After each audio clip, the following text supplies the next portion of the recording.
بسم اللہ الرحمن الرحیم۔ السلام علیکم ورحمۃ اللہ وبرکاتہ۔ اللہم صلی علی محمد وعلی آل محمد کما صلیت علی ابراہیم وعلی آل ابراہیم انک حمید مجید۔ اللہم بارک علی محمد وعلی آل محمد کما بارکت علی ابراہیم وعلی آل ابراہیم انک حمید مجید۔ اعوذ باللہ من الشیطان الرجیم، بسم اللہ الرحمن الرحیم۔ جی ویورز، کیا حال چال ہے؟ امید کرتے ہیں کہ آپ سب اللہ تعالیٰ کے فضل و کرم سے ٹھیک ٹھاک ہوں گے اور خوش ہوں گے۔ زندگی میں بلاؤں سے، مصیبتوں سے اللہ تعالیٰ سب کو بچائے، آسمانی اور زمینی آفات و بلیات سے اللہ تعالیٰ سب کو محفوظ رکھے۔ آج ایک نئی ویڈیو لے کر آپ کی خدمت میں حاضر ہوئی ہیں۔ آج کی ویڈیو کا ہمارا ٹاپک ہے 20ویں صدی کے 20 عظیم قائدین۔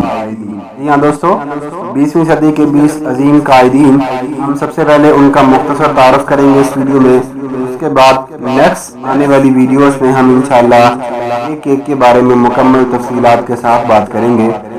ہم اپنی ویڈیو شروع کرتے ہیں، لیکن اس سے پہلے آپ لوگوں نے اگر ہمارے چینل کو سبسکرائب نہیں کیا تو چینل کو سبسکرائب کریں، بیل آئیکن کو بھی پریس کریں اور ویڈیو کو مکمل واچ کریں تاکہ آپ کو معلوماتی انفارمیشن جو ہے وہ مل سکے۔ ہم اپنی ویڈیو کا باقاعدہ آغاز کرتے ہیں۔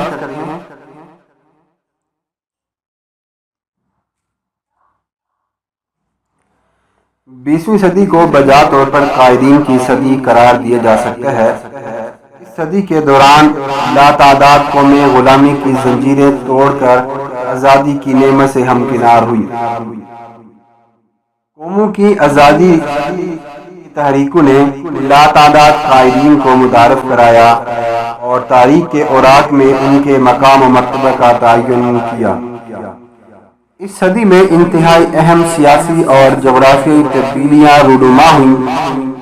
اس صدی نے 2 عالمی جنگیں دیکھیں جن میں دنیا کی تمام مملکتیں اور قومیں کسی نہ کسی شکل میں حصہ دار بنیں اور اس کے اثرات کی زد میں آئیں۔ پہلی جنگ عظیم 28 جولائی 1914 کو شروع ہوئی اور 11 نومبر 1918 تک، یعنی 4 سال 3 ماہ اور 14 دن تک جاری رہی۔ اس جنگ میں تقریباً 40 سے زائد ممالک شہید تھے۔ جنگ کے نتیجے میں 1 کروڑ 60 لاکھ افراد لقمۂ اجل بن گئے، جبکہ 2 کروڑ 10 لاکھ افراد زخمی ہوئے۔ دوسری جنگ کا آغاز 1 ستمبر 1939 کو ہوا۔ یہ جنگ 6 سال 1 دن جاری رہنے کے بعد 2 ستمبر 1945 کو اختتام پذیر ہوئی۔ اس جنگ میں 61 ممالک براہ راست ملوث تھے، جنہوں نے 6 کروڑ سے زائد مسلمانوں کو، انسانوں کو موت کی نیند سلا دیا۔ دونوں عالمی جنگوں کے دوران کچھ قومیں غلامی کا اوک اتارنے میں کامیاب ہو گئیں اور کچھ قومیں آزادی سے محروم ہو کر غلامی کی زنجیروں میں جھکڑی گئیں۔ غلامی سے نجات کی خواہش نے حریت پسندی کو جنم دیا اور حریت پسندیوں نے نئی تاریخ رقم کر دی۔ ان حریت پسندوں میں کچھ تو ایسے ہیں جنہوں نے اپنی قوم کو غیر ملکی سامراج کے تسلط سے زیر نظر، جن میں بہت سارے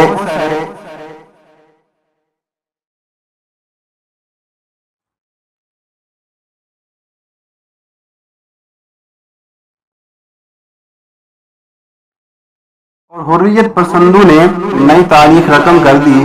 ان حریت پسندوں میں کچھ تو ایسے ہیں جنہوں نے اپنی قوم کو غیر ملکی سامراج کے تسلط سے نجات دلائی، اور چند ایسے بھی ہیں جنہوں نے اپنے ہی ملک کی سامراجی اور عوام دشمن قوتوں کو شکست دے کر اپنے عوام کو ایک نئی زندگی سے روشناس کرایا۔ آج ہم بات کریں گے 20 قائدین کی حالات زندگی کے بارے میں۔ ان میں سر فہرست ہیں ہمارے پاس بانی پاکستان قائد اعظم محمد علی جناح، ہندوستان کے مہاتما مہندس گاندھی، فرانس کی آزادی کے ہیرو چارلس ڈی گال، جرمنی کے مقبول لیڈر ایڈولف ہٹلر، الجزائر کے حریت پسند صدر احمد بن بیلا، انڈونیشیا کے عظیم لیڈر احمد سوری کانو، اسلامی جمہوریہ ایران کے انقلابی اور روحانی لیڈر امام خمینی، جدید مصر کے بانی جمال عبد الناصر، سعودی عرب کے بانی شاہ عبدالعزیز، جدید ترکی کے بانی کمال اتاتürk، فلسطین کے انقلابی لیڈر یاسر عرفات، امریکہ کی تاریخ میں 4 مرتبہ صدارتی انتخاب جیت کر نئی تاریخ رقم کرنے والے لیڈر فرینکلن روز ویلیٹ، کیوبا کی آزادی کے ہیرو فیڈرل کاسٹرو، پہلے آزاد افریقی ملک گھانا کے منفرد لیڈر کوامے نکروما، عوامی جمہوریہ چین کے بانی ماؤ زے تنگ، عوامی جمہوریہ کوریا شمالی کوریا کے انقلابی لیڈر کم il سنگ، جنوبی افریقہ کے عوام کو غلامی کی زنجیروں سے آزاد کروانے والے عظیم ہیرو، عظیم لیڈر لاسانی لیڈر نیلسن منڈیلا، دنیا کی دوسری سپر پاور سوویت یونین کے بانی ولادیمیر لینن، دوسری جنگ عظیم کی تباہ کاریوں کے دوران برطانوی قوم کے نجات دہندہ وزیر اعظم ونسٹن چرچل اور ویتنام کی آزادی کے ہیرو، عظیم سوشلسٹ انقلابی لیڈر ہو چی منہ شامل ہیں۔ تاہم 20ویں صدی میں ایسے معتبر لیڈرز بھی بڑی تعداد میں موجود ہیں جن کی اپنے ملک و قوم کے لیے عظیم خدمات اور قائدانہ صلاحیتوں کا ذکر دنیا کی تاریخ میں سنہری حروف میں درج ہے۔ ایسے قائدین کا ذکر تفصیل کے ساتھ کسی ایک جگہ پر کرنا ممکن نہیں ہے، بلکہ ان قائدین کا مقام و مرتبہ اس قدر بلند ہے ان کی زندگی پر بہت سے باب لکھے اور پڑھے جا سکتے ہیں۔ ہم بات کر لیتے ہیں، سب سے پہلے ہمارے پاس ہے حبیب بورقیبہ۔ حبیب بورقیبہ اسلامی ملک تیونس کی آزادی کے ہیرو ہیں جو 100 برس سے زائد فرانسیسی حکمرانوں کے زیر تسلط چلا آ رہا تھا۔ انقلابی لیڈر حبیب بورقیبہ نے 1934 میں اپنے ملک اور قوم کو آزاد کروانے کے لیے تحریک شروع کی اور انتہائی نامساعد حالات میں ایک خونی لڑائی کے بعد بالآخر 20 مارچ 1956 کو اپنے ملک کو اغیار کی غلامی سے آزاد کروا لیا۔ 25 جولائی 1956 کو انہوں نے ریپبلک آف ٹیونسیا کے پہلے صدر کے طور پر حلف اٹھایا اور 7 نومبر 1987 تک بلا شرکت غیر تیونس کے صدر رہے۔ حبیب بورقیبہ اپنے عوام میں بے حد مقبول تھے اور اپنے ملک کو ایک جدید اور ترقی یافتہ ملک بنانے میں ان کا کردار ناقابل فراموش ہے۔ دوسرے نمبر پر ہمارے پاس آتے ہیں مارشل ٹیٹو۔ ان کا مکمل نام جوزف بروز ٹیٹو ہے، لیکن اپنے ملک کی آزادی کے لیے مزاحمتی تحریک کے قائد، گوریلا جنگ کے ماہر اور یوگو سلاور آرمی کے سپریم کمانڈر ہو جانے کے ناطے سے وہ پوری دنیا میں مارشل ٹیٹو کے نام سے پکارے اور یاد کیے جاتے تھے۔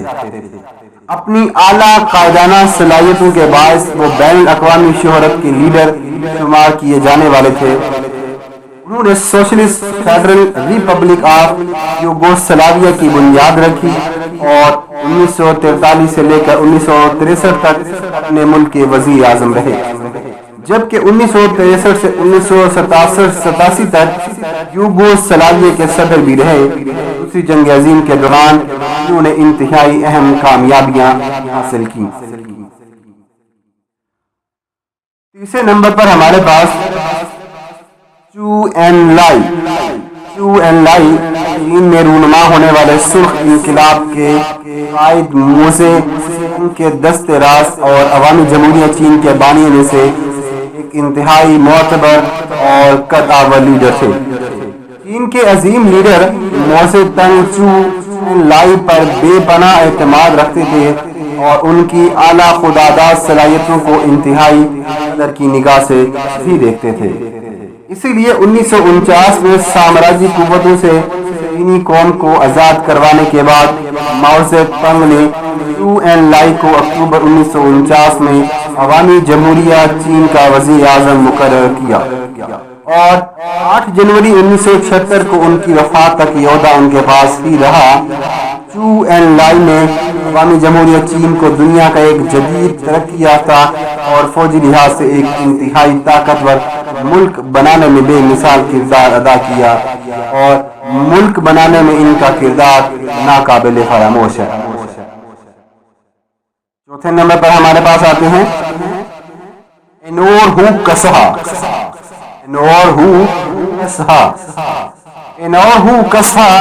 اسلامی ملک البانیہ کے ایک انقلابی لیڈر تھے جنہوں نے دوسری جنگ عظیم کے دوران اپنے ملک کو جرمنی اور اٹلی کے تسلط سے آزاد کروایا اور 24 اکتوبر 1944 کو آزاد البانوی مملکت کے وزیر اعظم کا عہدہ سنبھالا۔ ویڈیو تھوڑی سی بڑی ہونے والی ہے، اس لیے آپ سے ریکویسٹ ہے کہ ویڈیو کو اینڈ تک واچ کیجیے گا۔ بطور وزیر اعظم وہ 18 جولائی 1956 کو خدمات سر انجام دیتے رہے۔ بعد میں وہ chairman democratic front of Albania کے سربراہ اور commander in chief of armed forces بن گئے اور بعد میں 12 اپریل 1985 تک اپنے ملک کے مطلق العنان حکمران بھی رہے۔ انور ہو کسہا نے اپنے ملک اور قوم کے لیے کراں قدر خدمات سر انجام دی۔ وہ سوشلسٹ نظریات کے حامل لیڈر تھے اور کمیونسٹ پارٹی آف البانیہ کے بانی تھے جو نومبر 1941 میں وجود میں آئی تھی۔ ان کے مخالفین خاص طور پر امریکہ اور یورپی ممالک ان کے طرز حکمرانی پر سخت تنقید کرتے تھے۔ اس کے بعد جو ہمارے پاس آگے ہے وہ ہے چے گویریا کو دنیا کے انقلابی لیڈروں کے درمیان بھی ایک عظیم ہیرو کا درجہ حاصل ہے اور وہ جرأت، بہادری، استقامت اور اپنے نظریات پر کسی قسم کی مصلحت کا شکار نہ ہونے والوں کی علامت کے طور پر تاریخ کے اوراق میں زندہ ہے۔ چے گویریا کا ذکر بظاہر 1959 میں رونما ہونے والے کیوبا کے انقلاب کے حوالے سے کیا جاتا ہے جس کے نتیجے میں فیڈرل کاسٹرو کیوبا کے سربراہ کا مملکت بنے، لیکن اس انقلاب کو کامیابی سے ہمکنار کرنے میں بنیادی کردار چے گویرا نے ادا کیا تھا اور انقلاب کے بعد بھی فیڈرل کاسٹرو کے دست راست کی حیثیت سے نظام حکومت میں لاتعداد انقلابی تبدیلیاں لانے میں بھی چے گویرا قابل رشک انتظامی صلاحیتوں کا عمل دخل شامل تھا۔ چے گویرا پیشہ کے اعتبار سے ایک میڈیکل ڈاکٹر تھے اور ارجنٹائن کے شہری تھے، مگر انقلابی لیڈر فیڈل کاسٹرو کے ساتھ نظریاتی ہم آہنگی اور دوستی کے سبب وہ کیوبا کے انقلابی لیڈر کے طور پر منظر عام پر آئے۔ 1959 کے انقلاب کے لیڈر فیڈرل کاسٹرو نے انہیں نیشنل بینک آف کیوبا کا صدر مقرر کر دیا اور کیوبا کی معاشی اور صنعتی ترقی کے لیے انہیں وزیر صنعت کا قلمدان بھی سونپ دیا گیا۔ چے گویرا انقلاب کیوبا کو دیگر ممالک میں ایکسپورٹ کرنے کے بھی متمنی تھے اور اس مقصد کے لیے انہوں نے خفیہ طور پر کئی ممالک کے دورے بھی کیے اور وہاں انقلابی سرگرمیوں کا اہتمام بھی کیا۔ اس مہم کے دوران 8 اکتوبر 1967 کو جنوبی امریکہ کے ایک ملک بولیویا میں امریکی سوراخ رساں ایجنسی کے ہاتھوں وہ گرفتار ہوئے اور ان کی گرفتاری کی خبر جنگل میں آگ کی طرح پوری دنیا میں پھیل گئی اور اس کے بعد امریکی صدر یا بولیویا کے صدر نے انہیں قتل کرنے کا حکم دیا اور ان کو بعد میں مار دے دیا گیا۔ مرتے وقت ان کی عمر یا موت کے وقت ان کی عمر تقریباً 40 برس کے پاس تھی۔ آگے جو ہمارے پاس لسٹ میں آ رہے ہیں نام وہ ہے مسز بندر رانی کے۔ مسز بندر رانی کے سری لنکا کی سیاسی تاریخ کی ایک انتہائی معتبر شخصیت ہیں۔ 1960 میں وہ سری لنکا کی وزیر اعظم منتخب ہوئی اور انہیں ماڈرن دنیا میں پہلی خاتون سربراہ حکومت بننے کا اعزاز حاصل ہوا۔ مسز بندرانیکا نے 1960 سے لے کر 1965 تک، 1970 سے لے کر 1977 تک، 1994 سے لے کر 2000 تک سری لنکا کی وزیر اعظم رہی۔ مسز بندرانیکا کی سیاست اور شہرت دراصل ان کے خاوند مسٹر سلمون بندرانیکا کی مرہون منت تھی، جو 1956 میں سری لنکا کے عام انتخابات میں ایک 4 جماعتی اتحاد کے سربراہ کے طور پر کامیاب ہوئے اور سری لنکا کے وزیر اعظم قرار پائے۔ 26 ستمبر 1959 کو ان کے دفتر میں ہی گھس کر ان کے ایک سیاسی مخالف نے انہیں قتل کر دیا۔ بندرانیکا کے قتل کے بعد ان کی اہلیہ ان کی سیاسی وارث کے طور پر میدان سیاست میں اتری اور ایک طویل عرصہ تک سری لنکا کی سیاست پر اپنی گرفت مضبوط بنائے رکھی۔ بطور وزیر اعظم انہوں نے اپنے ملک اور قوم کی ترقی اور خوشحالی کے لیے کارہائے نمایاں سر انجام دیے۔ ان کی بیٹی کمارا بھی 1994 میں سری لنکا کی صدر منتخب ہوئی اور 2005 تک عہدہ صدارت پر برقرار رہی۔ آگے جو ہمارے پاس قائدین کی لسٹ میں آ رہے ہیں ان کا نام ہے لیاقت علی خان۔ جی ہاں دوستو، نواب زدہ لیاقت علی خان پاکستان کے پہلے وزیر اعظم ہونے کے ساتھ ساتھ بانی پاکستان قائد اعظم محمد علی جناح کے دست راست اور انتہائی قابل اعتماد ساتھی بھی تھے۔ نواب زدہ لیاقت علی خان نے قیام پاکستان کی جدوجہد میں ایک انتہائی اہم کردار ادا کیا اور قیام پاکستان کے بعد نوزائیدہ مملکت کو مضبوط، خوشحال اور مستحکم بنانے میں بے مثال کردار ادا کیا۔ 16 اکتوبر 1951 کو لیاقت باغ راولپنڈی میں ایک جلسہ عام سے خطاب کے دوران ایک شکی القلب شخص سید اکبر نے انہیں گولی مار کر شہید کر دیا۔ لیاقت علی خان پاکستان کی تاریخ میں سب سے زیادہ عرصہ گزرت عظمیٰ پر فائز رہنے والے واحد قومی لیڈر ہیں۔ بطور وزیر اعظم انہوں نے 4 برس 2 ماہ اور 2 دن تک خدمات سر انجام دی۔ وزیر اعظم ہونے کے ساتھ ساتھ وہ وزارت دفاع اور وزارت خارجہ کے قلمدان بھی تھے۔ انہوں نے اپنے پاس یہ عہدے بھی سنبھال کر رکھے ہوئے تھے۔ اس کے بعد ہمارے پاس آتا ہے جوزف اسٹالن۔ 1917 کے روسی انقلاب اور سوویت یونین کے قیام کے اصل ہیرو تو لینسن کو تسلیم کیا جاتا ہے، مگر سوویت یونین کو ایک سپر پاور بنانے میں بنیادی کردار جوزف اسٹالن کا تھا۔ جوزف اسٹالن اپنی قائد لینن کی 1924 میں وفات کے بعد سوویت یونین مطلق العنان حکمران کے طور پر سامنے آئے اور 1953 تک اپنی وفات تک سوویت یونین کے وہ سیاہ و سفید کے مالک رہے اور سوویت یونین کو ایک ناقابل تسخیر طاقت بنا دیا۔ اسٹان جارجیا گاؤں میں رہائش پذیر ایک غریب موچی کے ہاں 1880 میں پیدا ہوئے۔ 1901 میں انہوں نے جارجین سوشل ڈیموکریٹک پارٹی میں شمولیت اختیار کی۔ 1912 میں لینن نے انہیں باشوق سینٹرل کمیٹی کا رکن بنا دیا۔ 1917 کے روسی انقلاب کے بعد اسٹالن نے اپنی خودداد صلاحیتوں کے باعث لینن کے انتہائی بااعتماد ساتھی سمجھے جانے لگے۔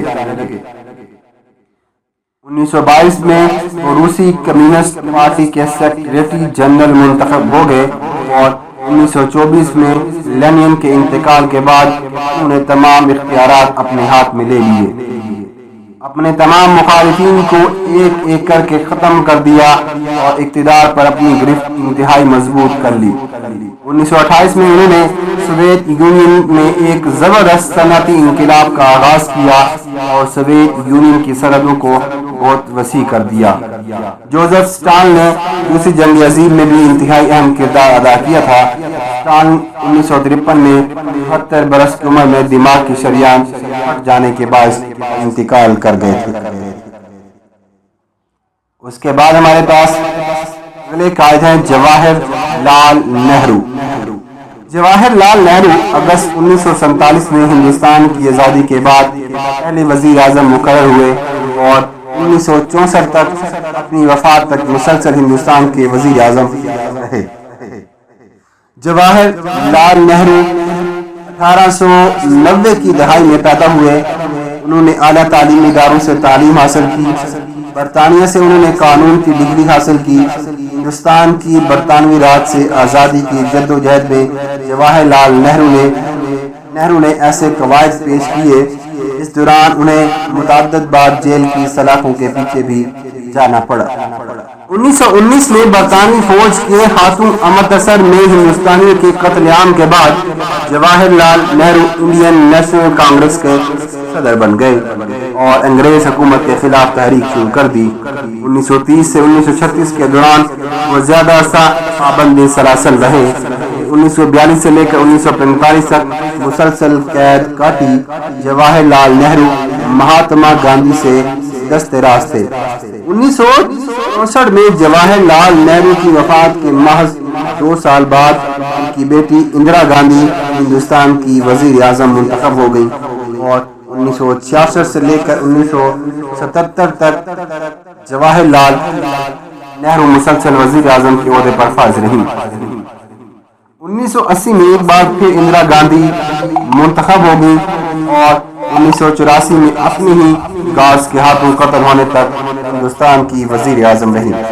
اندرا گاندھی کے قتل کے بعد ان کے بیٹے راجیو گاندھی وزیر اعظم بن گئے۔ راجیو گاندھی 1991 میں قتل کر دیے گئے۔ اس کے بعد اگلے قائدین جو ہمارے پاس آ رہے ہیں ان کا نام ہے جان ایف کینیڈی۔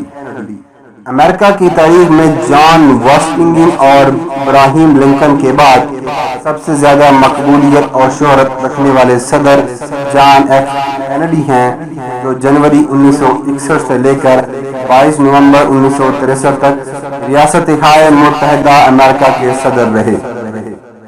کینیڈی امریکہ کے 35ویں صدر تھے اور محض 1037 دن تک عہدۂ صدارت پر فائز رہ سکے۔ ایک جنونی شخص لی ہاروی اوسوالڈ نے 22 نومبر 1963 کو انہیں اس وقت گولی مار دی جب وہ امریکی ریاست ٹیکساس کے شہر ڈلاس میں ایک کھلی کار میں سوار تھے۔ قاتل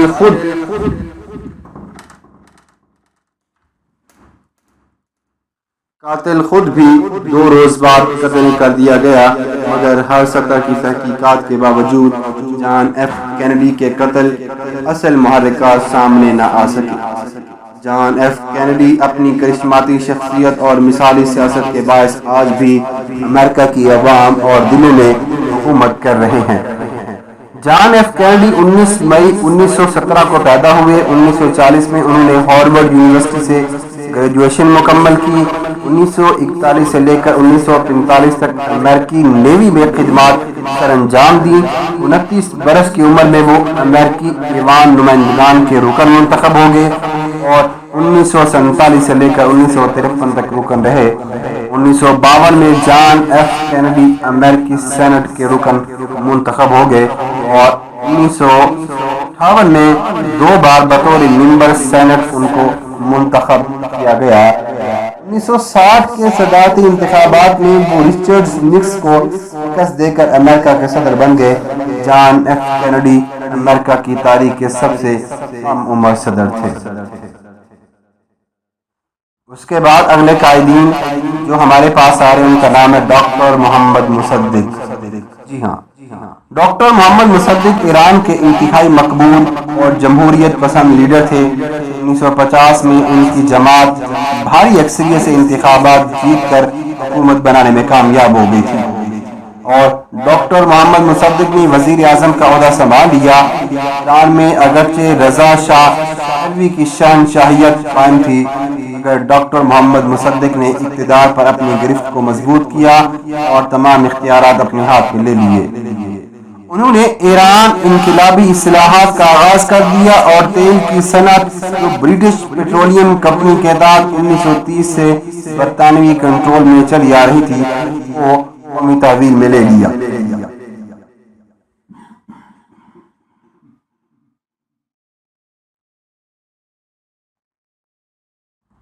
ڈاکٹر محمد مصدق کی حکومت میں اپنی بے بسی محسوس کرتے ہوئے شاہ ایران رضا شاہ پہلوی ملک سے فرار ہو گئے۔ ڈاکٹر محمد مصدق نے 1991 تک سے 1953 تک ایران پر حکومت کی۔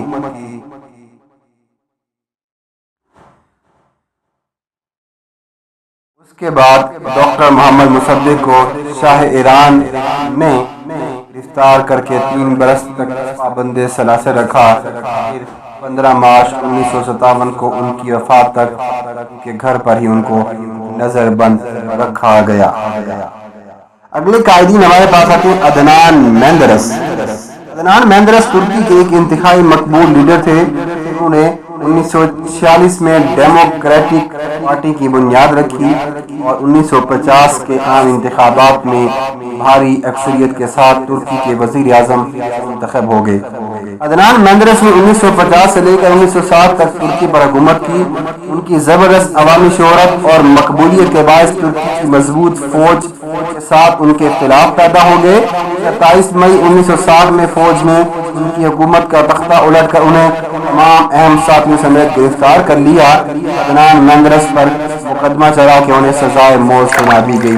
پاکستان سمیت دنیا کے بیشتر ممالک نے ترک حکومت سے ان کی جان بخشی کی اپیل کی، مگر جنرل گرسل کی قیادت کی حکمرانی کرنے والی فوج جناح نے کسی کی نہ سنی اور 17 ستمبر 1961 کو عدنان مندرس کو پھانسی دے دی گئی۔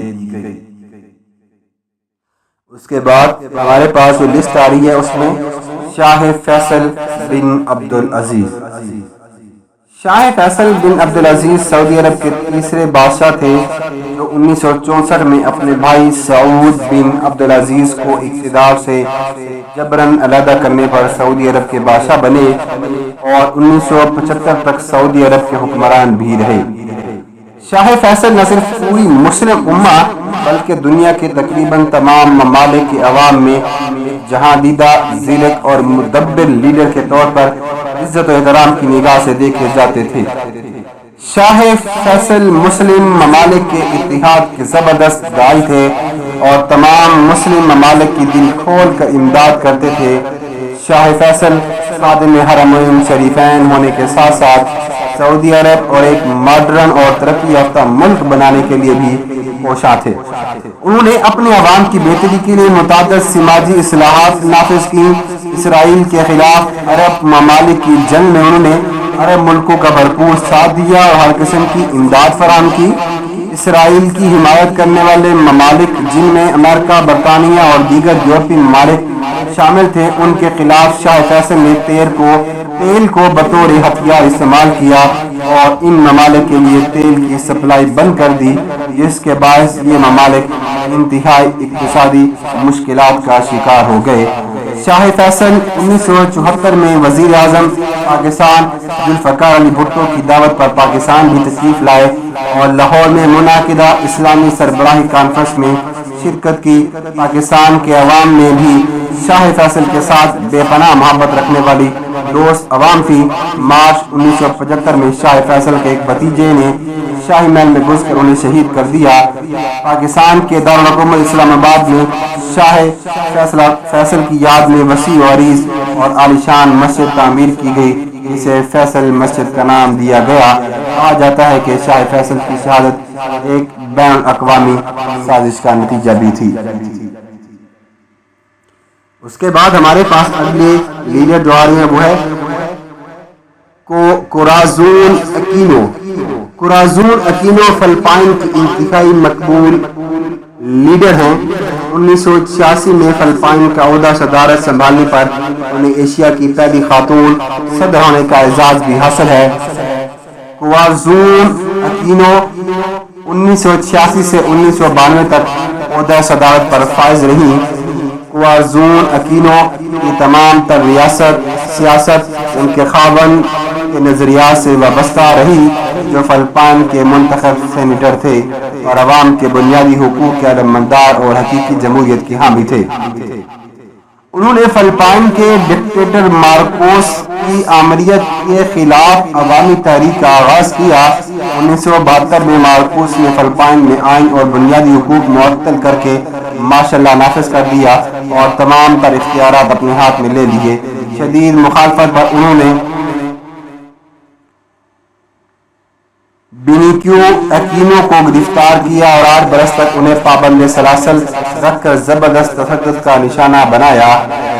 1980 میں وہ عارضہ قلب میں مبتلا ہو گئے۔ دل کی تکلیف اور بین الاقوامی دباؤ کے باعث علاج کی غرض سے مسٹر ایکوینو کو امریکہ بھیج دیا گیا۔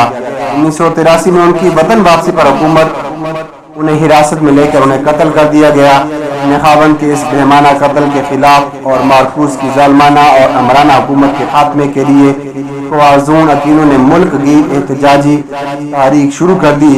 مارکوس جو 1956 سے فلپائن کے صدارتی منصب پر براجمان تھے، اس تحریک کو کچلنے کے لیے ہر ممکن ہتھ کنڈے استعمال کیے۔ فروری 1986 میں مارکوس نے ایک بار پھر دھونس اور دھاندلی کے باعث صدارتی انتخابات جیت لیے، مگر مسز کوارزون ایکوینو کے صدارتی انتخاب کو یکسر مسترد کر دیا اور مارکوس کو ایوان اقتدار سے نکالنے کی جدوجہد بھی جاری رکھی۔ آخرکار مارکوس کو اپنی شکست تسلیم کرنا پڑی اور 25 فروری 1986 کو وہ اپنے خاندان سمیت ملک سے فرار ہو گئے۔ شیخ زید بن سلطان النہیان۔ شیخ زید بن سلطان النہیان متحدہ عرب امارات کے بانی اور پہلے صدر تھے جو 33 برس تک عہدہ صدارت پر فائز رہے۔ 1971 میں برطانوی راج کے اختتام کے وقت خلیج کی چھوٹی چھوٹی ریاستیں اپنی الگ الگ شناخت کے ساتھ قائم تھیں۔ شیخ زید بن سلطان نے اپنی اعلیٰ قائدانہ صلاحیتوں کے باعث ان ریاستوں کو ایک فیڈریشن میں تبدیل کر کے ایک ملک کا درجہ دلوایا اور متحدہ عرب امارات کا قیام وجود پذیر ہوا۔ متحدہ عرب امارات میں 7 ریاستیں ابوظہبی، دبئی، شارجہ، العین، راس الخیمہ، فوجیرہ اور ہاتا شامل ہیں۔ متحدہ عرب امارات کا دارالحکومت ابوظہبی ہے۔ شیخ زید بن سلطان مسلم امہ کے اتحاد کے داعی تھے اور مسلمان ممالک کی حمایت میں پیش رفت تھے اور انتہائی مخیر اور علم دوست حکمران بھی تھے۔ انہوں نے دنیا کی اہم یونیورسٹیوں میں خطیر رقم خرچ کر کے زیر سینٹر قائم کروائے۔ یونیورسٹیوں میں Harvard university America, London school of economics اور پنجاب یونیورسٹی لاہور بھی شامل ہیں۔ شیخ زید بن سلطان پاکستان کے بہترین دوست بھی تھے اور انہوں نے پاکستان کو اپنا دوسرا گھر قرار دیا ہوا تھا۔ انہوں نے لاہور اور رحیم یار خان میں اپنی رہائش کے لیے محلات بھی تعمیر کروائے۔ لاہور میں شیخ زید ہسپتال اور کراچی میں شیخ سلطان ٹرسٹ کی تعمیر ان کی پاکستان دوستی کی زندہ مثالیں ہیں۔ 2 نومبر 2004 میں 86 برس کی عمر میں شیخ زید بن سلطان اپنے خالق حقیقی سے جا ملے۔ ان کی وفات کے بعد ان کے صاحبزادے شیخ مبارک بن زید بن سلطان متحدہ عرب امارات کے صدر منتخب ہوئے۔ اس کے بعد ہمارے پاس جو اگلے قائد ہیں ان کا نام ہے ذوالفقار علی بھٹو۔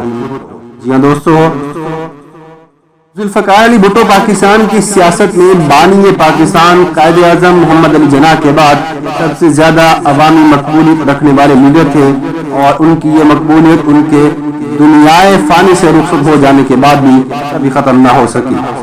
ذوالفقار علی بھٹو کی جدوجہد کے نتیجے میں پاکستان کی تاریخ میں پہلی مرتبہ حق کے بالغ رائے دہی کی بنیاد پر عوام کو براہ راست ووٹ دینے کا موقع ملا اور وطن عزیز کے مظلوم اور پسے ہوئے طبقات کو اپنے بنیادی حقوق کے حصول کے لیے آواز بلند کرنے کی جرأت اور طاقت نصیب ہوئی۔ 1970 کے عام انتخابات میں عوام نے ذوالفقار علی بھٹو کی جماعت پاکستان پیپل پارٹیز کو زبردست کامیابی سے ہمکنار کیا اور اس طرح وہ پاکستان کے پہلے باضابطہ طور پر منتخب وزیر اعظم قرار پائے۔ ذوالفقار علی بھٹو 5 جنوری 1928 کو لاڑکانہ میں پیدا ہوئے۔ ابتدائی تعلیم انہوں نے اپنے آبائی شہر میں ہی حاصل کی، پھر بمبئی چلے گئے جہاں ان کے والد سر شاہ نواز بھٹو متحدہ ہندوستان کے وزیر صحت کے طور پر خدمات سر انجام دے رہے تھے۔ کچھ عرصہ وہاں تعلیم حاصل کرنے کے بعد وہ مزید تعلیم حاصل کرنے کے لیے امریکہ چلے گئے جہاں انہوں نے کیلیفورنیا یونیورسٹی سے سیاسیات میں BA آنرز کیا۔ 1950 میں ذوالفقار علی بھٹو انگلستان چلے گئے، جہاں آکسفورڈ یونیورسٹی سے انہوں نے 1956 میں MA سیاسیات کی ڈگری حاصل کی۔ بعد میں انہوں نے BA لا بھی کر لیا۔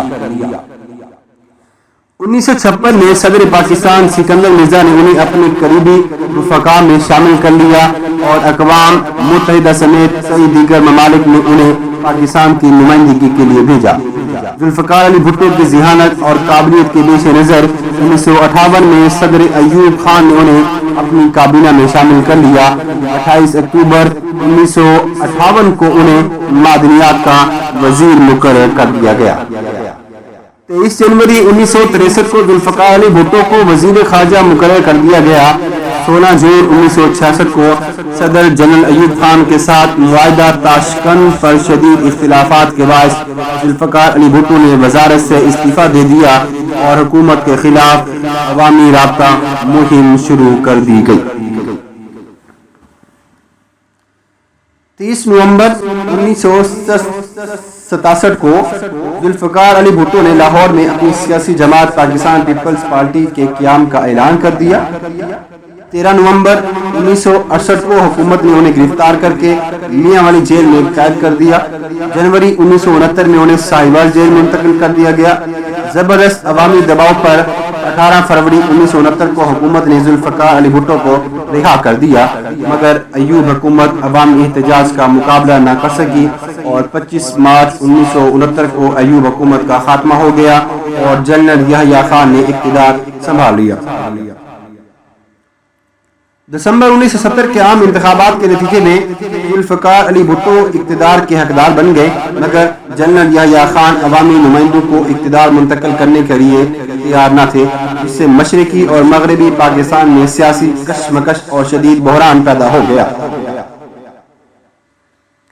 ادھر ہندوستان نے اس صورتحال سے خوب فائدہ اٹھایا اور 16 دسمبر 1971 کو پاکستان کو دو لخت کر کے مشرقی پاکستان کو بنگلہ دیش بنا دیا۔ ملک کے دو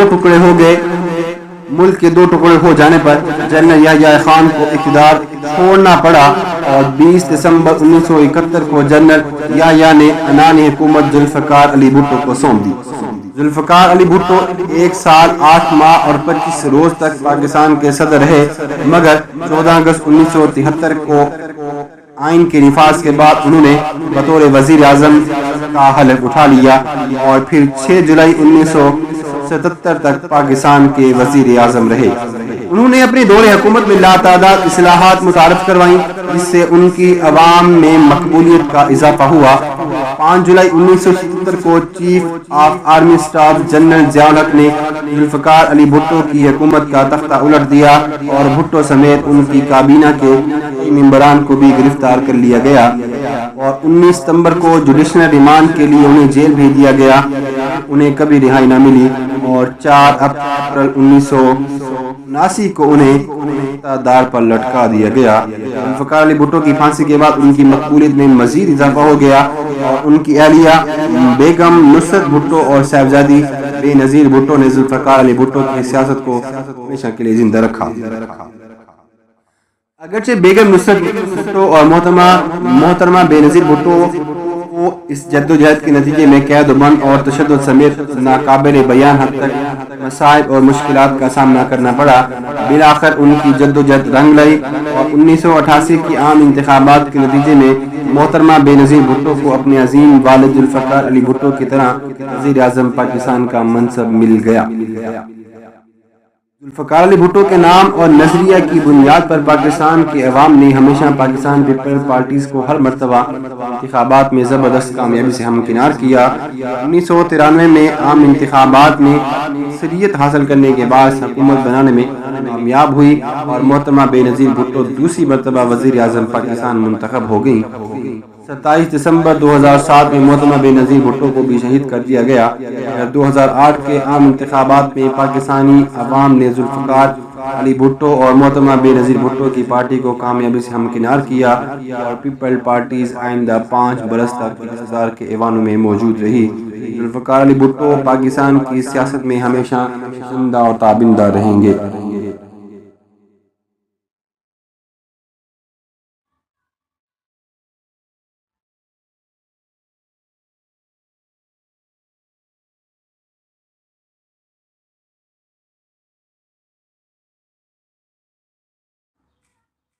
اس کے بعد ہمارے پاس جو صدر ہے، جو قائدین آتے ہیں، ان کا نام ہے مارگریٹ تھیچرز۔ مسز مارگریٹ تھیچرز برطانیہ کی صدیوں پر محیط تاریخ میں پہلی خاتون تھیں جو وزیر اعظم منتخب ہوئیں اور مسلسل 11 برس تک برطانیہ کی مضبوط ترین وزیر اعظم رہیں، جبکہ برطانوی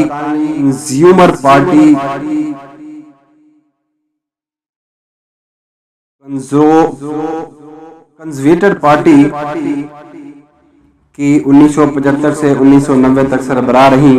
مارگریٹ تھیچرز کو برطانوی سیاست میں آئرن لیڈی کا لقب بھی دیا گیا۔ آکسفورڈ یونیورسٹی سے قانون اور کیمسٹری کی اعلیٰ ڈگری ہولڈر مارگریٹ تھیچرز 4 مئی 1979 سے 28 نومبر 1990 تک وزیرِ عظمیٰ پر فائز رہیں۔ اس سے قبل وہ 11 فروری 1975 سے 4 مئی 1979 تک برطانوی پارلیمنٹ میں لیڈرز آف اپوزیشن رہیں۔ 5 مارچ 1976 سے لے کر 11 فروری 1975 تک وہ کابینہ میں وزیر ماحولیات اور 20 جون 1970 سے 4 مارچ 1974 تک وزیر تعلیم و سائنس رہیں۔ مارگریٹ تھیچر 8 اکتوبر 1959 کو پہلی مرتبہ برطانوی پارلیمنٹ کی رکن منتخب ہوئیں اور 19 اپریل 1992 تک مسلسل رکن پارلیمنٹ رہیں۔ مارگریٹ تھیچرز کی وزارت عظمیٰ کے دوران انہیں بلا تعداد سنگین مسائل سے دوچار ہونا پڑا، مگر انہوں نے انتہائی جرأت اور ذہانت سے ان کا مقابلہ کیا۔ سب سے اہم مسئلہ ریپبلک آف آئرلینڈ کی خود مختاری کے لیے آئرلش ریپبلکن آرمی کی جاری خونی جدوجہد تھی، جس میں سینکڑوں لوگ اپنی جانیں گنوا بیٹھے۔ Irish republic of army IRA republican army کے اہلکار ملک بھر میں تشدد، ہنگامے اور دہشت گرد کارروائیاں کر رہے تھے۔ اس دوران ایک انتہائی دل گداز واقعہ بھی رونما ہوا۔ 1981 میں جب شمالی آئرلینڈ کے حریت پسند اپنے مطالبات کے حق میں دمرگ بھوک ہڑتال پر تھے، مگر مارگریٹ تھیچر نے ان کے مطالبات ماننے سے صاف انکار کر دیا، جس کے نتیجے میں بوبی سینڈ سمیت 9 بھوک ہڑتالی حریت پسند موت کی نیند سو گئے۔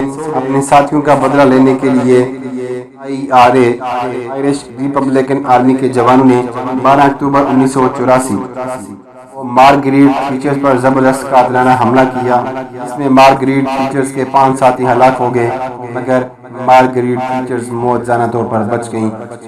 5 اکتوبر سے لے کر 1985 کو مارگریٹ تھیچرز نے شمالی آئرلینڈ کے لیڈروں سے اینگلو آئرش ایگریمنٹ کر لیا، جس کے تحت ریپبلک آف آئرلینڈ کو حکومت میں ایڈوائز رول دے دیا گیا، مگر شمالی آئرلینڈ کے عوام نے اس ایگریمنٹ کو مسترد کر دیا اور بلفاسٹ میں 1 لاکھ افراد نے احتجاجی ریلی نکالی۔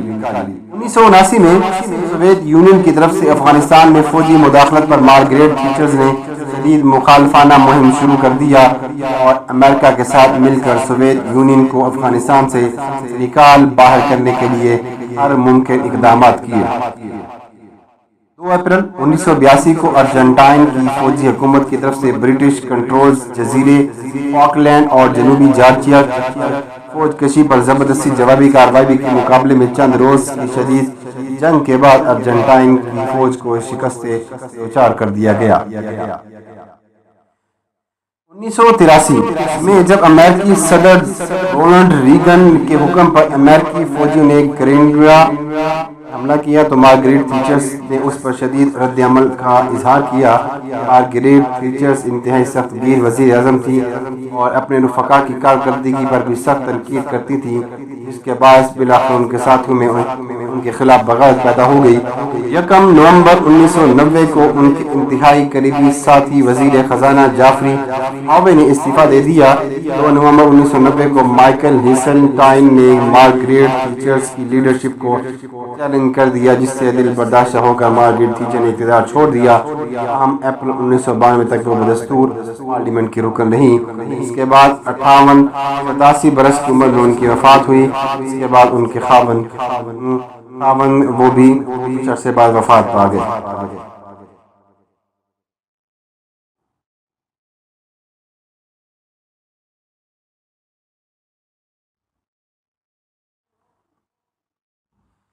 آج میں نے آپ کو قائدین کے بارے میں بتایا ہے، ان کے خیالات ظاہر کیے ہیں۔ میرے قائدین سننے والے ہیں وہ میرے خیالات سے اتفاق یا اختلاف کر سکتے ہیں، اور ممکن ہے کہ ان کی نظر میں ایسے بھی قائدین موجود ہوں جن کا ذکر میں نے اس ویڈیو میں نہیں کیا۔ اگر آپ کے پاس کوئی اور لسٹ ہے تو ہمیں ضرور سینڈ کیجیے گا۔ آخر میں آپ کو یہ بات ضرور سمجھانا چاہتا ہوں، ضرور بتانا چاہتا ہوں کہ قائدین کے درمیان کسی قسم کی تفریق نہیں کی، اور نہ ہی کسی ایک لیڈر کو کسی دوسرے لیڈر پر ترجیح دی ہے، بلکہ آپ کو میں نے اردو زبان میں ان کے متعلقہ ممالک کے ناموں کے اعتبار سے اور میں نے ان قائدین کے کردار کے حوالے سے بات کی ہے کہ سننے والے سامعین کو کسی قسم کا تعصب کا شبہ پیدا نہ ہو سکے۔ دوستو، آج کی ویڈیو یہیں تک تھی۔ امید کرتے ہیں کہ آپ کو یہ ویڈیو پسند آئے گی۔ آج ہم نے بات کی، میں آپ کو دوبارہ ایک دو لائنوں میں بتا دیتا ہوں۔ آج ہم نے بات کی 20ویں صدی کے 20 قائدین۔ ہم نے سب سے پہلے آپ کو ان کے نام بتائے، اس کے بعد ہم نے ان کے بارے میں مزید تفصیلات سے بات کی۔ اس کے بعد ہم اگلی ویڈیو میں مزید ایسی ہی کسی شخصیت کے بارے میں بات کریں گے۔ تب تک کے لیے اپنے دوستوں کا، رشتہ داروں کا بہت سارا خیال رکھیے گا۔ ویڈیو پسند آنے کے ساتھ میں سے لائک، شیئر اور کمنٹ اور چینل کو سبسکرائب کرنا ہرگز مت بھولے گا۔ Thanks for watching. اللہ نگہبان۔ اللہم صلی علی محمد وعلی آل محمد کما صلیت علی ابراہیم وعلی آل ابراہیم انک حمید مجید۔ اللہم بارک علی محمد وعلی آل محمد کما بارکت علی ابراہیم وعلی آل ابراہیم انک حمید مجید۔ ہم کوشش کریں گے کہ انشاءاللہ آج کے بعد ہم اپنی ویڈیوز میں باقاعدہ سب سے پہلے درود پاک پڑھیں، اور جب ہماری ویڈیو ختم ہو تب بھی ہم درود پاک پڑھا کریں۔ آپ لوگوں سے ایک چھوٹی سی ریکویسٹ ہے کہ جیسا کہ آپ کو پتہ ہے کہ ریسنٹلی ہمارے پیارے محترم طارق عزیز شو کے ممبران اور نیلام گھر کے بانی وہ وفات پا گئے ہیں۔ ان کے لیے آپ ایک مرتبہ سورہ فاتحہ اور 3 مرتبہ سورہ اخلاص پڑھ کر دعائے مغفرت کیجیے گا، دعائے بخشش کیجیے گا۔ اللہ تعالیٰ مرحومین کی قبر پر ہزاروں برکت رحمت فرمائے۔ اللہ تعالیٰ مرحومین کو جنت کے اعلیٰ درجات عطا کرے۔ آمین ثم آمین۔ اللہ تعالیٰ ہم سب کو نیکی کے راستے پر، نیکی کی راستے پر چلنے کی توفیق عطا فرمائے۔ Thanks for watching. اللہ حافظ۔